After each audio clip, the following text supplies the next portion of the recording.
البسيمة بتكون أحلى من البسبوسة وأخف من الهريسة وبتكون كلها جوز هند. تعالى أقولك الطريقة بتاعت البسيمة، هتعمليها أحلى من أي محل حلواني.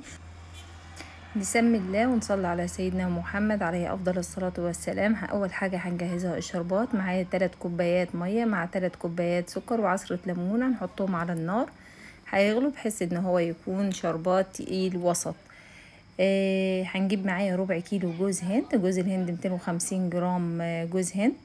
معايا نص كوباية، هضيف عليهم نص كوباية سميد ونص كوباية دقيق. سميد البسبوسة اللي هو بيكون من عند العطار او محل خامات الحلواني، مش اكياس البسبوسة.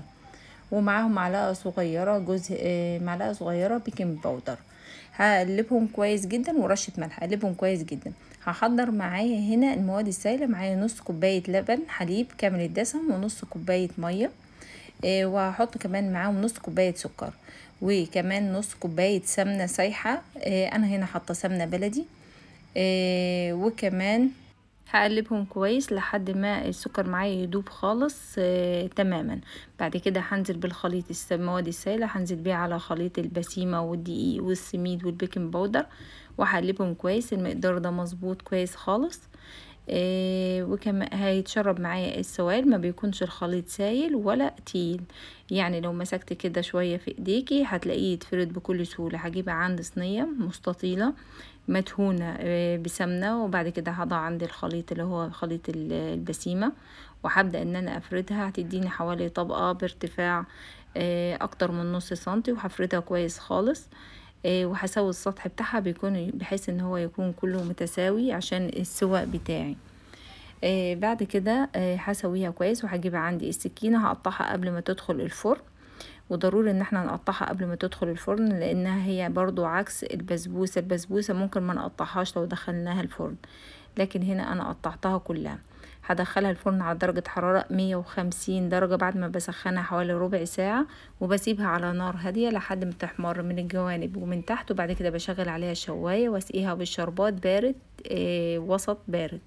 هسيبها لتاني يوم هتكون شربت عندي الشربات كله بالشكل ده، وهتكون طرية وحلوة جدا. هسيبها تهدى خالص. اهم حاجة ان انا لما باجي اقطعها بتكون هديت خالص وبردت تماما وشربت كل الشربات.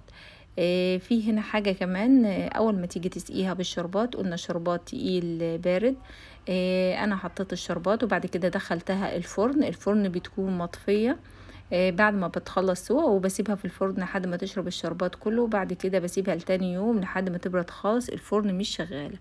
زي ما انتوا شايفين ارتفاعها حلو قوي وطلعة طرية جدا وحلوة جدا، وطعمها تحفة. طعمها حلو خالص يعني بصراحة جميلة. وشايفين الطراوة بتاعتها شاربة الشربات وفعلا جميلة جدا وتحفة. كل ما هتجربوها هتعجبكم قوي، واللي بيحب الجوز الهند هيكون من عشاق البسيمة. شايفين الطراوة بتاعتها. لو وصلت لحد هنا حط لايك وكومنت حلو كده زيك. مع السلامة، الفيديو الجاي.